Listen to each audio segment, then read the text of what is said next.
I guess this story happened a few months ago. So there's a bus driver, female bus driver, and her supervisor, male supervisor, and they were caught canoodling while she was on her route. so, so I guess what happened was she would be driving her route, and then for some reason the bus would have to stop. So either A, she'd say, I got a mechanical problem. Oh, I'll be there just a second.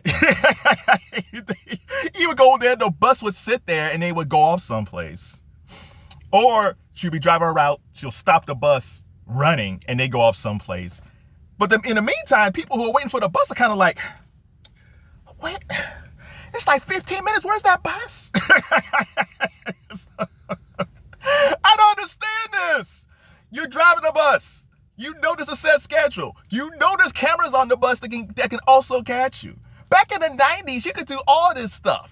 Because most dudes back then, because most of the bus drivers, there was some female bus drivers, but you got mostly dudes. They knew how to time everything. They knew how to time which route, where he had some lead time, which route, when he could take his breaks.